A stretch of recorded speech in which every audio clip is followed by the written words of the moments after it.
রুটিকে ধরতে প্রমাণ নিয়ে হাজির হলো আদিত্য। হ্যাঁ বন্ধুরা, এমনটাই হতে চলেছে অনুরাগের ছোঁয়ার পরবর্তী পর্বে। আদিত্য যখনই ওই রিতম ও সুদীপার একত্র ছবি দেখতে পায় তখনই ক্ষিপ্ত হয়ে যায় এবং বাড়ি ফিরে আসে। বাড়ি ফিরে এসে সমস্ত কিছু ভাঙচুর শুরু করে দেয়। এতে করে পরমা আটকানোর চেষ্টা করলেও কোনোভাবে আদিত্য শান্ত হয় না। ঠিক সেই মুহূর্তে পরমা হোঁচট খেয়ে সেখানে পায়ে প্রচন্ড ব্যথা পায়। তারপরে আদিত্য পরমাকে কোলে নিয়ে যখনই তার ঘরে পৌঁছে দেবে ঠিক সেই মুহূর্তে সুদীপা এই দৃশ্যটা দেখতে পায় এবং বলেছে, আপনার এভাবে আমার সাথে চিট করতে পারেন না, এটা আমি কখনোই আপনার কাছ থেকে আশা করিনি মিস্টার চৌধুরী। অপরদিকে পরমা বারবার আদিত্যকে জিজ্ঞেস করতে থাকে কি হয়েছে, কিন্তু আদিত্য কোনো কথা বলে না। আদিত্য কোনো কথা না বলেই সেখান থেকে বেরিয়ে আসে। সেখান থেকে যখন নিচে নেমে আসে ঠিক সেই মুহূর্তেই সুদীপার সাথে দেখা হয়। সুদীপাকে দেখেই ক্ষিপ্ত হয়ে যায় এবং বারবার শুধু ওই অচেনা নাম্বারের ব্যক্তির কথাগুলোই মনে করতে থাকে আর বলে যে, এবার আপনাকে আমি আমার থেকে অনেক দূরে করে দেব।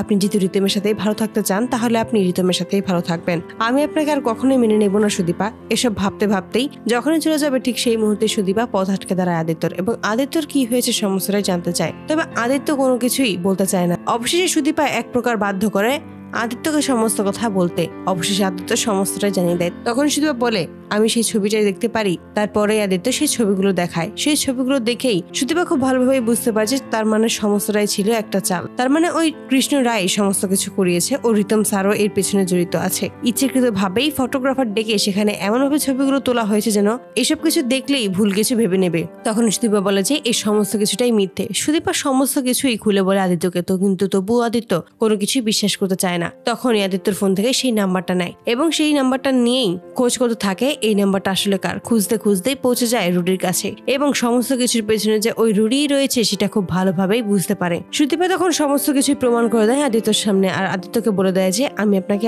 আগেও বলেছিলাম মিস্টার চৌধুরী যে রিতম স্যার সাথে আমার কোনো সম্পর্ক নেই। এই সুদীপা শুধুমাত্র আপনারই রয়েছে, কিন্তু তবুও আপনি আমাকে বিশ্বাস করতে পারেননি। আপনি আমাকে অবিশ্বাস করেছেন। এখন আপনি সমস্ত প্রমাণ পেলেন তো, জানতে পারলেন তো যে এই সমস্ত কিছুর পেছনে রয়েছে অন্য কারো পরিকল্পনা। এই সমস্ত কিছুর পেছনে আমি ছিলাম না, আমাকে এখানে ফাঁসানো হয়েছে। তো বন্ধুরা, তোমরা এটাই তো চাওয়ার জন্য এভাবেই রুডিকে ধরতে এবার প্রমাণ নিয়ে যেন হাজির হয় আদিত্য। সমস্ত কিছু যেন সুদীপা এবার আদিত্যের সামনে প্রকাশ করতে পারে, প্রমাণ করে দিতে পারে যে সে সত্যিই নির্দোষ। তোমাদের মতামত অবশ্যই জানাতে ভুলো না। ধন্যবাদ।